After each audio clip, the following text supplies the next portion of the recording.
Hello दोस्तों, आपका एक बार फिर से स्वागत है। और दोस्तों आज हम सोल्व करने वाले हैं सहायक कृषि अधिकारी परीक्षा 2010 का जो प्रश्न पत्र है वो। दोस्तों एग्रीकल्चर संबंधित आप किसी भी एग्जाम की आप तैयारी कर रहे हो तो आपके लिए ये क्या है, वीडियो बहुत हेल्पफुल होने वाला है। क्या है कि दोस्तों कई क्वेश्चन है जो कंपटीशन एग्जाम में पहले आ चुके वो रिपीट हो जाते हैं, तो आपको अच्छे से क्वेश्चनों को देखना है, समझना है किस टॉपिक से किस टाइप से क्वेश्चन पूछा गया है। आप सुपरवाइजर की तैयारी कर रहे हो या और किसी कंपटीशन एग्जाम की तैयारी कर रहे हो तो आपके लिए ये वीडियो हेल्पफुल होने वाला है। तो देखिए अपना सबसे पहला क्वेश्चन है कि स्पोडेलस टेन्यूफोलियस किस फसल का प्रमुख खरपतवार है। दोस्तों ये स्पोडेलस टेन्यूफोलियस है, ये किस फसल का खरपतवार है ये बताना है। अरहर, जवार, चना, मसूर। तो देखिए स्पोडेलस टेन्यूफोलियस दोस्तों ये क्या है, प्याजी। प्याजी होती है। स्पोडेलस टेन्यूफोलियस क्या है दोस्तों, प्याजी। प्याजी का दोस्तों बोटेनिकल नेम है स्पोडेलस टेन्यूफोलियस। तो दोस्तों ये किसका खरपतवार है, यह है चना का खरपतवार। आपको ध्यान रखना है स्पोडेलस टेन्यूफोलियस है, चना का खरपतवार है। आगे वाला क्वेश्चन है अपना, हरी खाद के तौर पर उगाई जाने वाली फसल किस कुल से होती है। दोस्तों जो हरी खाद के लिए जो फसलें उगाई जाती है जैसे कि ढेंचा हो गई, बरसीम हो गई या और कोई जो हरी खाद से संबंधित जो फसलें होती है किस कुल से होती है,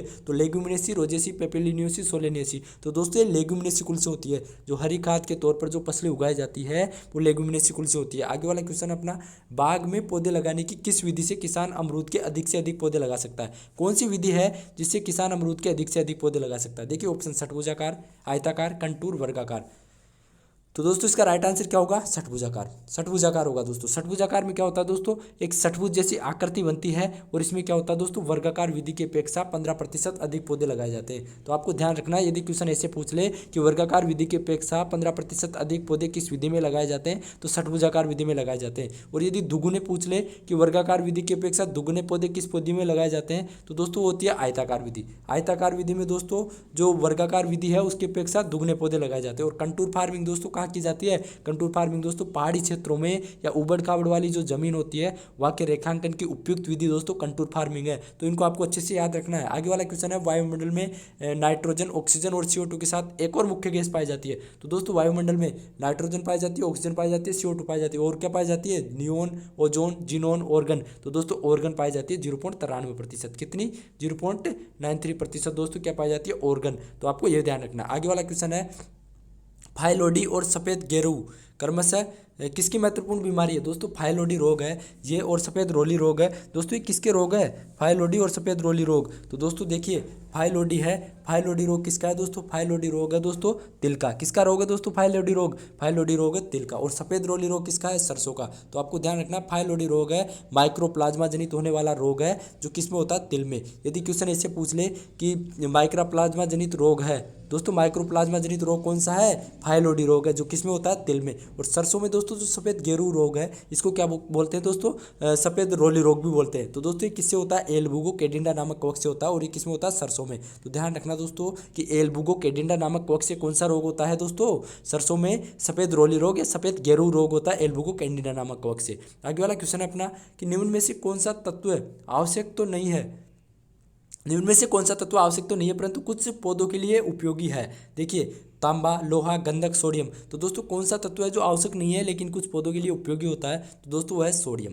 क्या है दोस्तों, सोडियम है, आवश्यक नहीं है लेकिन दोस्तों कुछ पौधे में है, ये उपयोगी होता है। आगे वाला क्वेश्चन अपना, निम्न में से कौन सा अनुलेखन द्वारा उत्पादित होता है। देखिए अनुलेखन द्वारा RNA, DNA, प्रोटीन, हिस्टोन। तो दोस्तों अनुलेखन द्वारा RNA उत्पादित होता है। आगे वाला क्वेश्चन है, बिजाई से भारी वर्षा के कारण खेत में अस्थायी तौर पर पानी बढ़ने के नुकसान से फसल को बचाया जा सकता है। तो दोस्तों कौन सी विधि से जो ज़्यादा बारिश हो जाती है, ज़्यादा खेत में पानी भर जाता है तो उसके नुकसान से बचाया जा सकता है, समतल पर, नाली में, मेड़ पर, गहरी पर। तो दोस्तों यदि हम मेड़ पर खेती करते हैं, मेड़ पर बुआई करते हैं तो खेत में पानी भर जाएगा तो दोस्तों उससे हमको कोई नुकसान नहीं होगा, फसल के नुकसान को बचाया जा सकता है। क्योंकि दोस्तों मेड़ क्या है, खेत से ऊंची होती है तो दोस्तों उससे क्या है, नुकसान से बचा जा सकता है। तो आपको ध्यान रखना है कि मेड़ पर बिजाई से भारी वर्षा के कारण खेत में अस्थायी तौर पर पानी बढ़ने के नुकसान से फसल को बचाया जा सकता है। आगे वाला क्वेश्चन है, पानी द्वारा मृदाशरण की पहली अवस्था है। दोस्तों पानी द्वारा मृदाशरण की पहली अवस्था कौन सी है, पतली नालियाँ बनाना, गहरी नालियाँ बनाना, परत बनाना, पानी की धारा के किनारों का बहना। दोस्तों कौन सी है,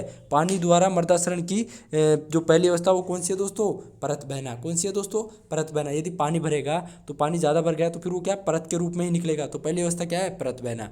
आगे वाला क्वेश्चन है, निम्न में से कौन सा कवकीय शाकनाशी है।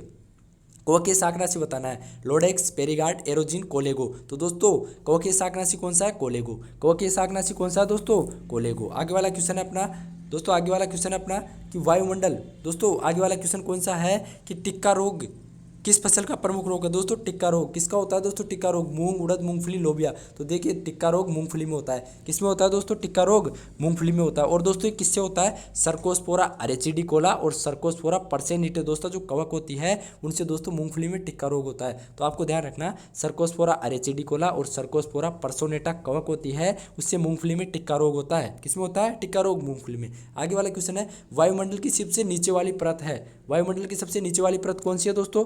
वायुमंडल की सबसे नीचे वाली परत बतानी है आपको। तो देखिए option stratosphere, mesosphere, troposphere, thermosphere. तो वायुमंडल की सबसे नीचे वाली परत है दोस्तों ट्रोपोस्फेयर। ट्रोपोस्फेयर को क्या कहते हैं दोस्तों? सौरमंडल। क्या कहते हैं? सौरमंडल। और इसकी ऊंचाई कितनी होती है? 8 से 18 किलोमीटर। तो आपको ध्यान रखना, वायुमंडल की सबसे नीचे वाली परत ट्रोपोस्फेयर है। और दोस्तों स्ट्रेटोस्फेयर, जो स्ट्रेटोस्फेयर होती है इसको क्या कहते हैं? समताप मंडल। क्या कहते हैं? समताप मंडल। और जो मीजोस्फेयर होती है इसको कहते हैं मध्य मंडल। और जो थर्मोस्फेयर है, थर्मोस्फेयर को कहते हैं दोस्तों तापमंडल या आयन मंडल। और दोस्तों ये वायुमंडल की सबसे ऊपरी परत है। यदि क्वेश्चन ऐसे पूछ ले कि वायुमंडल की सबसे ऊपरी परत है तो थर्मोस्फेयर है। और यदि दोस्तों नीचे वाली परत पूछ ले तो ट्रोपोस्फेयर। ट्रोपोस्फेयर यानी सौरमंडल, थर्मोस्फेयर यानी आयन मंडल। तो दोस्तों इनको ध्यान रखना। आगे वाला क्वेश्चन है, पपीते के फल में कौन सा विटामिन अधिक पाया जाता है? तो देखिए पपीते के फल में vitamin A, B, C, D. तो देखिए पपीते के फल में दोस्तों विटामिन ए पाया जाता है। कौन सा पाया जाता है? विटामिन ए अधिक पाया जाता है। यदि ऐसे पूछे कि सबसे अधिक विटामिन ए कौन से फल में पाया जाता है तो दोस्तों आम में पाया जाता है। और फिर उसके बाद सेकंड नंबर पर पपीता में पाया जाता है। तो ये ध्यान रखना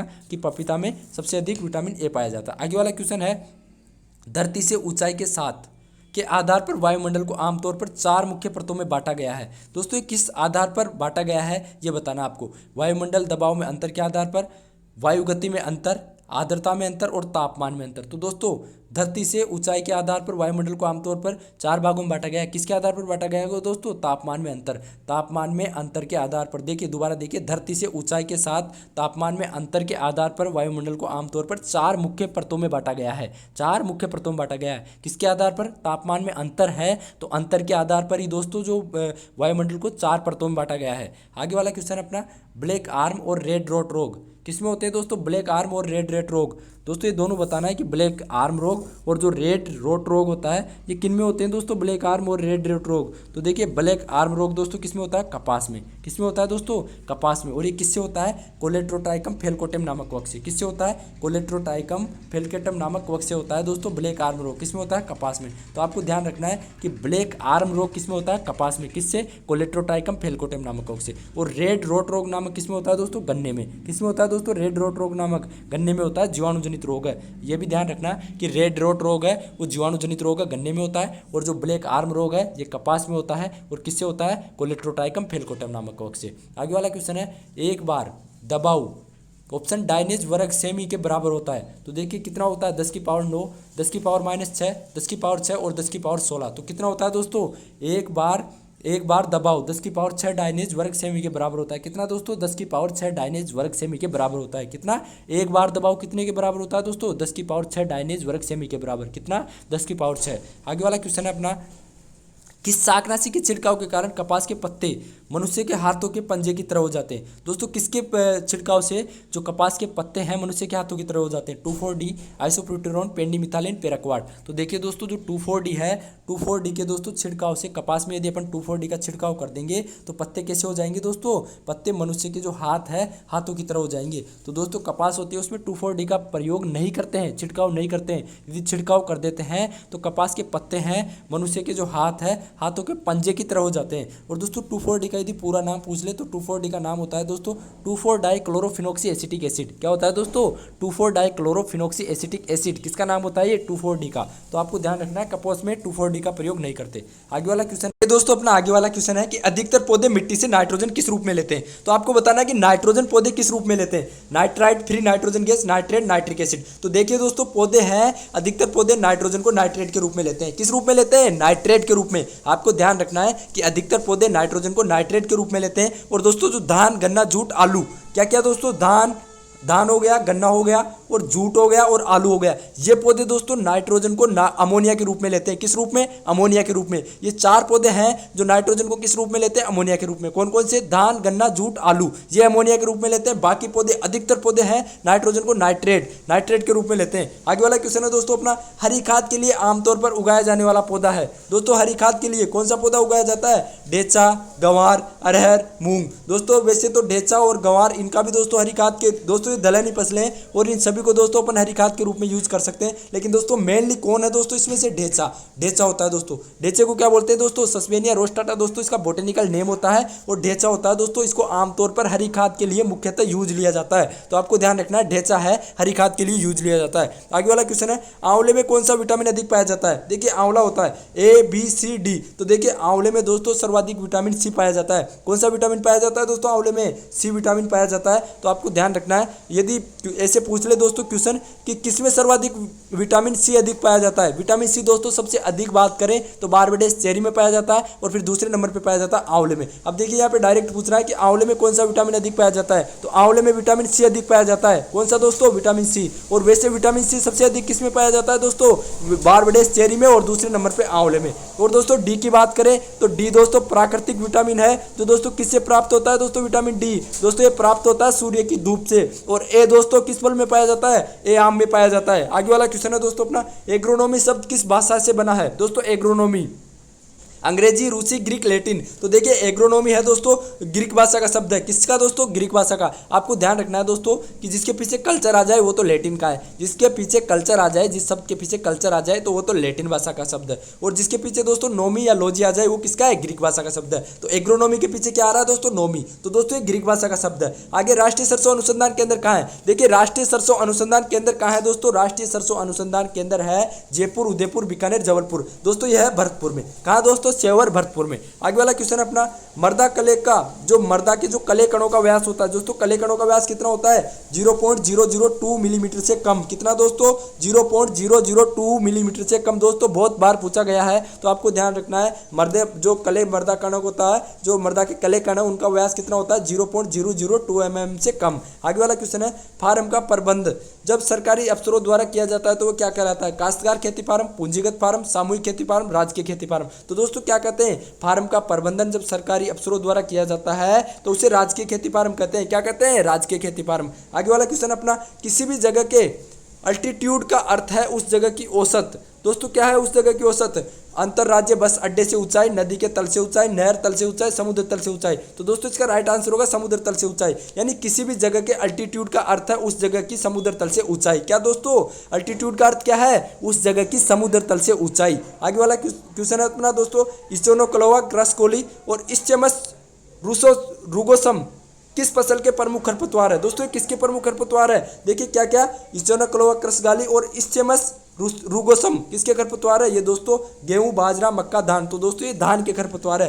किसके खरपतवार है ये दोस्तों? धान के खरपतवार है। इनको आपको अच्छे से ध्यान रखना है। आगे वाला क्वेश्चन है दोस्तों अपना कि उच्च लवण सहनशील किस फसल की है? दोस्तों उच्च लवण सहनशीलता किस फसल की है? दोस्तों सर्वाधिक उच्च लवण सहनशीलता बतानी है मूंग, चुकंदर, मटर, खरबूजा। तो देखिए दोस्तों इनमें से चुकंदर है, चुकंदर की उच्च लवण सहनशीलता होती है। आपको ध्यान रखना है उच्च लवण सहनशीलता किसकी होती है? खरबूज की, चुकंदर की। आगे वाला क्वेश्चन है, central research institute for dryland agriculture कहाँ स्थित है दोस्तों? Central institute for dryland agriculture कहाँ स्थित है? धनबाद, मुरादाबाद, हैदराबाद, गुजरात। तो दोस्तों ये कहाँ स्थित है? यह है दोस्तों हैदराबाद में। कहाँ दोस्तों? हैदराबाद में। क्या दोस्तों? Central research institute for dryland agriculture कहाँ है? हैदराबाद में। आगे वाला क्वेश्चन है दोस्तों, international centre for agriculture research in dry areas कहाँ स्थित है दोस्तों? International centre for agriculture research in dry areas कहाँ स्थित है दोस्तों? ये स्थित है दोस्तों सीरिया में। कहाँ स्थित है दोस्तों? सीरिया में। आगे वाला क्वेश्चन है, जब सीमांत उत्पाद घट रहा हो लेकिन शून्य से अधिक हो तब उत्पादन होता है। दोस्तों कौन सा उत्पादन होता है तब? जब सीमांत उत्पादन घट रहा हो लेकिन शून्य से अधिक हो तब दोस्तों क्या होता है दोस्तों? कुल उत्पादन दोस्तों शून्य होगा, बढ़ती हुई दर से बढ़ेगा, घटती हुई दर से बढ़ेगा, पहले घटेगा फिर बढ़ेगा। दोस्तों घटती हुई दर से बढ़ेगा। कब दोस्तों? जब सीमांत उत्पादन तो घट रहा हो लेकिन शून्य से अधिक हो, तब दोस्तों कुल उत्पादन क्या होगा? घटती हुई दर से बढ़ेगा। कैसे दोस्तों? घटती हुई दर से बढ़ेगा। आगे वाला क्वेश्चन अपना, बाजरे की फसल का पर महत्वपूर्ण रोग है दोस्तों बाजरे की फसल का महत्वपूर्ण रोग कौन सा है? पीले धब्बा, बटनिंग, ब्लैक हेड, अरगट। तो दोस्तों बाजरे की फसल का महत्वपूर्ण रोग कौन सा है? बाजरे की फसल का महत्वपूर्ण रोग है दोस्तों अरगट। क्या है दोस्तों? अरगट। जो किससे होता है दोस्तों? क्लेविसेप्स फ्यूजिफॉर्मस नामक कवक से। दोस्तों आपको ध्यान रखना है अरगट रोग किससे होता है? क्लेविसेप्स फ्यूजिफॉर्मस जो कवक होती है उससे दोस्तों बाजरे का अरगट रोग होता है। किससे? क्लेविसेप्स फ्यूजिफॉर्मस नामक कवक से। और दोस्तों इसको चिपको रोग भी कहते हैं। आगे वाला क्वेश्चन है, प्राकृतिक वर्ण द्वारा पादप विकास समुदायों में होता है। प्राकृतिक वर्ण का सिद्धांत प्रतिपादित किया था। किसने दिया था दोस्तों प्राकृतिक वर्ण का सिद्धांत? हुकर, गैम्बल ने, होल्डेन ने, डार्विन ने। किसने दिया था दोस्तों? डार्विन ने। प्राकृतिक वर्ण का सिद्धांत किसने दिया था दोस्तों? डार्विन ने। आगे वाला क्वेश्चन है, पीएच कहाँ सबसे ज्यादा होगा और विद्युत चालकता सबसे कम होगी? दोस्तों पीएच कहाँ सबसे ज्यादा होगा और विद्युत चालकता सबसे कम कहाँ होगी?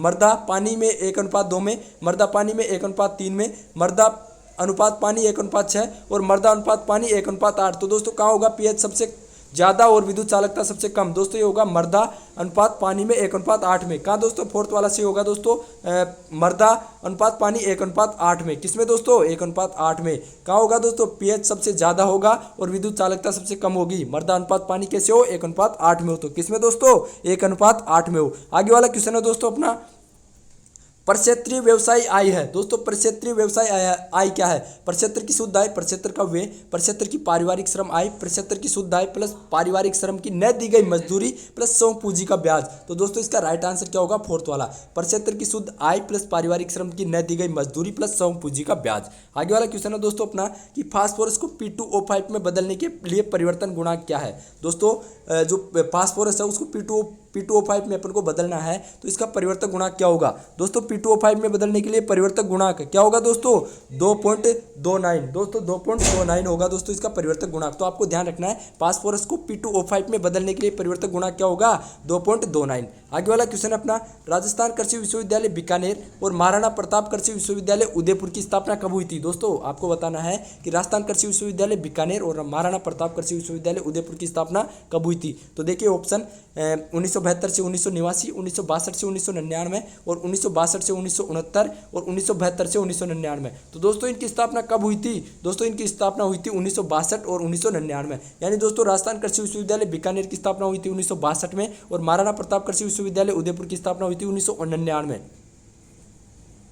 तो दोस्तों बीकानेर की स्थापना तो 1962 में और जो उदयपुर है महाराणा प्रताप कृषि विश्वविद्यालय इसकी स्थापना कब हुई थी? 1999। दोनों को आपको ध्यान रखना है। आगे वाला क्वेश्चन है, मृदा विज्ञान की उस शाखा को जिसका संबंध मृदा की उत्पत्ति, वर्गीकरण तथा वर्णन से है उसे क्या कहते हैं? Edaphology, pedology, ecology, geology. तो देखिए दोस्तों मृदा विज्ञान की उस शाखा को जिसका संबंध किससे है? मृदा की उत्पत्ति और वर्गीकरण से, उसे क्या कहते हैं दोस्तों? पेडोलॉजी। क्या कहते हैं दोस्तों उसे? पेडोलॉजी। किसको दोस्तों? जिसका संबंध मृदा की उत्पत्ति और वर्गीकरण से है उसे क्या कहते हैं? पेडोलॉजी। और दोस्तों इडेफोलॉजी किसे कहते हैं? इडेफोलॉजी कहते हैं दोस्तों मृदा का जो फसल संबंध है उसके साथ जो अध्ययन होता है उसको इडेफोलॉजी कहते हैं। तो दोस्तों दोनों को ध्यान रखना। इकोलॉजी क्या होता है दोस्तों? इकोलॉजी होता है दोस्तों पर्यावरण का अध्ययन, इकोलॉजी कहलाता है। आगे वाला क्वेश्चन है अपना, आधार बीज पैदा किया जाता है। आधार बीज किससे पैदा किया जाता है दोस्तों? मूल केंद्रक बीज से, प्रजनक बीज से, ट्रूथफुल बीज से, प्रमाणित बीज से। तो दोस्तों आधार बीज किससे पैदा किया जाता है दोस्तों? आधार बीज दोस्तों प्रजनक बीज से तैयार किया जाता है। किससे दोस्तों? आधार बीज प्रजनक बीज से तैयार किया जाता है। आपको ध्यान रखना है कि आधार बीज होता है वो प्रजनक बीज से तैयार किया जाता है और आधार बीज पर दोस्तों सफेद रंग का टैग लगा होता है। कैसा?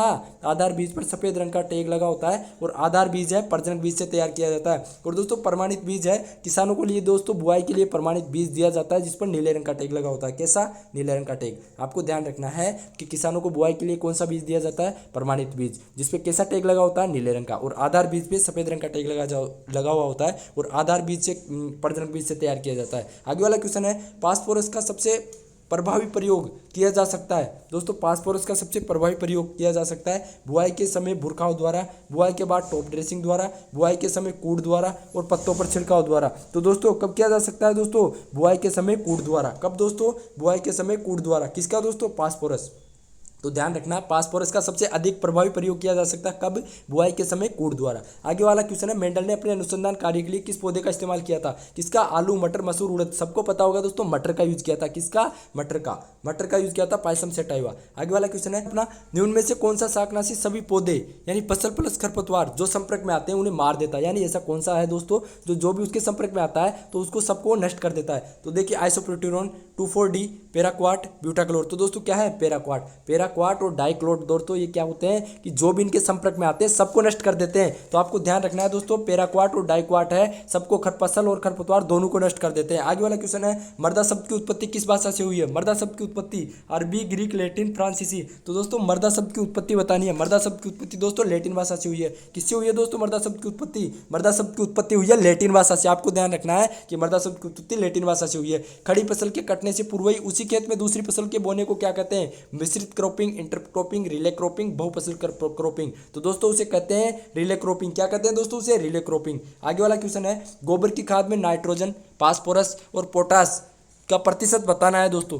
तो देखिए ऑप्शन 1.5, 1.1, 0.5, 0.5 से 0.2, 0.5, 0.5, 1.5, 2.3, 0.6, 0.4 और 0.5। तो दोस्तों क्या होगा इसका ऑप्शन राइट सही?